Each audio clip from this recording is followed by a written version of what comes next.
Vamos falar hoje sobre fluxo elétrico. Mas antes de mais nada, o que é fluxo?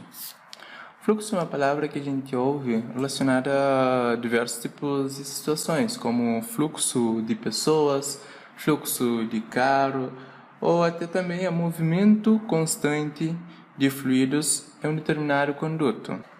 Mas aqui no caso, a gente vai falar sobre fluxo elétrico. O que é fluxo elétrico? Fluxo elétrico é a medida do número de linhas de campo que atravessa uma certa superfície.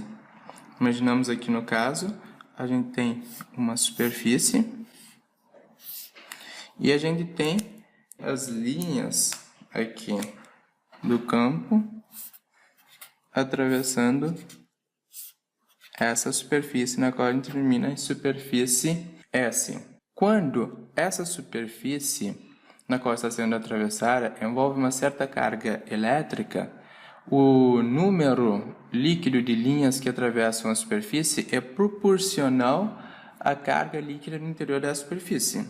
Isso significa que quanto maior é a carga que está envolvida na superfície, maior são as linhas de campo que atravessa essa superfície S.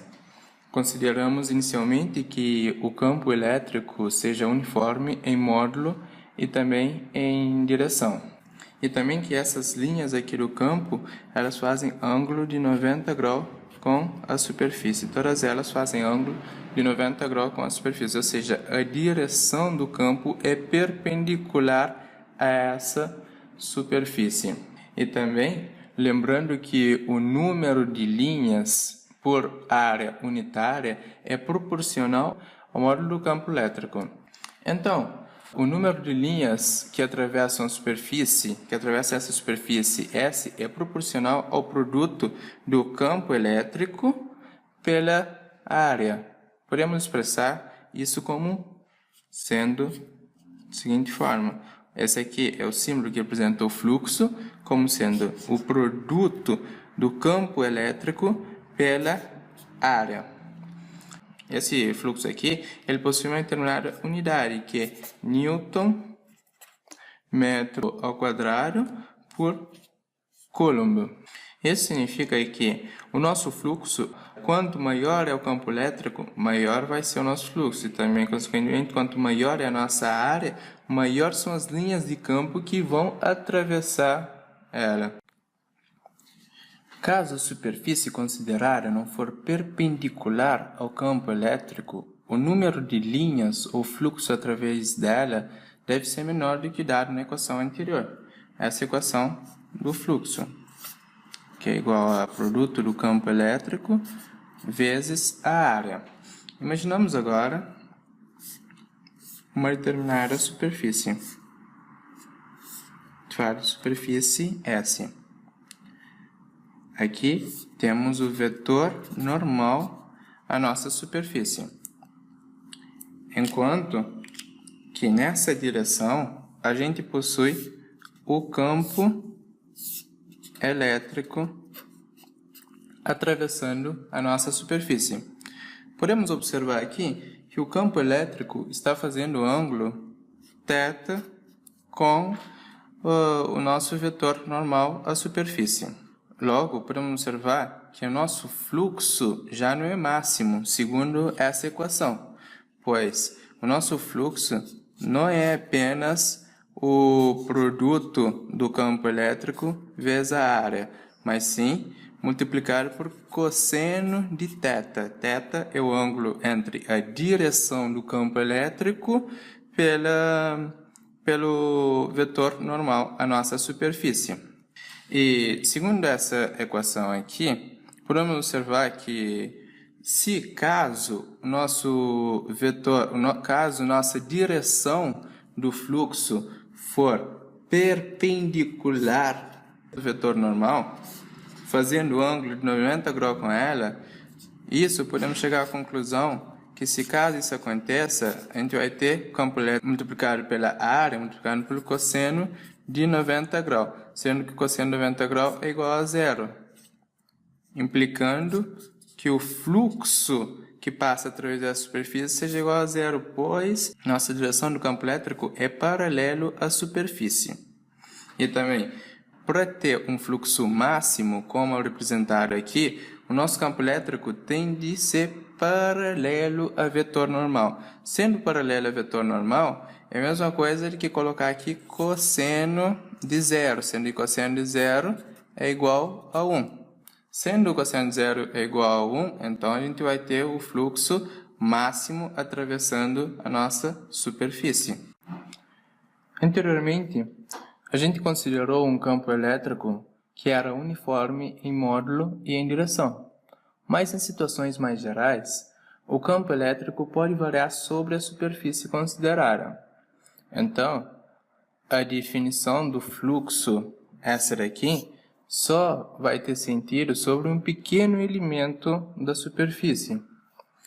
Consideramos aqui que a gente tem a superfície, na qual a gente quer calcular o fluxo através dela, sendo que o campo elétrico ela varia em cima da superfície. O que a gente vai fazer? Para simplificar, a gente vai dividir a superfície em grandes números de pequenos elementos de área ΔA.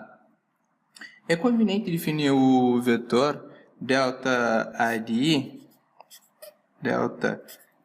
I, cujo o módulo desse vetor é a área desse iésimo elemento aqui, e cuja essa direção aqui é normal a essa superfície, ou seja, essa direção aqui faz ângulo de 90 graus com esse elemento de superfície. Agora podemos escrever o fluxo a partir desse pequeno elemento da superfície. Vamos ficar com o quê? Vamos ficar com o campo elétrico. Aqui também tem. Esse aqui é o vetor da direção do campo elétrico. Vamos ter o campo elétrico multiplicado pelo ΔA de I vezes o cosseno de θ. O cosseno de θ, esse θ aqui, é o ângulo entre esse normal a essa superfície e a direção do campo elétrico que passa por esse iésimo elemento da nossa superfície. Então, somando todos esses elementos da superfície, todas essas contribuições aqui, todos os elementos da superfície, vamos obter o fluxo total que passa por essa superfície. Entretanto, se fizermos a área desses elementos aqui tender a zero, a área desses pequenos elementos aqui, tudo tende a zero, o número desses elementos aqui vai tender para infinito, e a soma pode ser substituída por uma integral. Então, a definição do fluxo geral elétrico podemos expressar da seguinte forma. Vamos ficar aqui com o fluxo, que é igual a limite quando o ΔA de I tende a zero, do somatório do campo elétrico que passa por esse pequeno elemento aqui, ΔA de I, pode ser escrita da seguinte forma, como sendo a integral de E dA da nossa superfície. Essa aqui nos dá o fluxo total que passa por essa determinada superfície através da soma de todos esses pequenos elementos da superfície. Lembrando que esses elementos têm de ser muito pequenos, de modo que a variação do campo elétrico em cima deles é considerado desprezível. Usualmente estamos interessados em calcular o fluxo através de uma superfície fechada. Mas o que é uma superfície fechada? Uma superfície fechada se define como uma superfície que divide o espaço em uma região no interior da superfície, aqui no caso, uma região no interior da superfície, e uma região exterior à superfície. Podemos observar aqui que em cada ponto, aqui 1, 2 e 3, temos o ΔA de 1, ΔA de 2 e ΔA de 3. Esses vetores aqui, eles apontam para fora da superfície, segundo a definição, pois eles são os vetores normais a cada elemento aqui aquele elemento aqui da superfície. No entanto, pode-se observar que o ângulo aqui entre o vetor normal e a direção do campo elétrico, aqui no caso 1 e no caso 2, esses ângulos aqui são menores do que 90 graus. θ1 e θ2 são menores do que 90 graus. Então, o campo elétrico está apontando para fora. Mas no caso aqui do 3, pode observar que esse θ3 aqui é maior do que 90 graus. Então, essa direção do campo aqui, pode-se observar que ela está entrando dentro da superfície. Logo, isso vai fazer com que o fluxo dado aqui por esse θ, dado por esse elemento, nesse elemento aqui, o fluxo que é o produto do campo vezes o ΔA, seja negativo, pois o campo elétrico está apontando para o interior da superfície, sendo que o ângulo aqui é maior do que 90 graus. Aqui no caso, maior que 90 graus. O fluxo total ou líquido através de uma superfície é proporcional ao número de linhas que atravessam a superfície, onde o número líquido significa o número de linhas que saem do volume envolvido pela superfície menos o número de linhas que entram aqui na superfície. Caso o número de linhas que entram na superfície for maior do que o número de linhas que saem da superfície, o fluxo líquido será negativo. Mas se o número que sai for maior do que entra, daí o fluxo vai ser positivo. Usando esse símbolo aqui para mostrar que a integral, aqui no caso, é fechada, ou seja, para calcular a integral sobre uma superfície fechada, podemos ficar com o seguinte: essa integral aqui vai ser o fluxo vai ser igual à integral fechada do campo elétrico dA, que é igual a integral fechada d de n dA. Colocando aqui um C para representar que a superfície é fechada.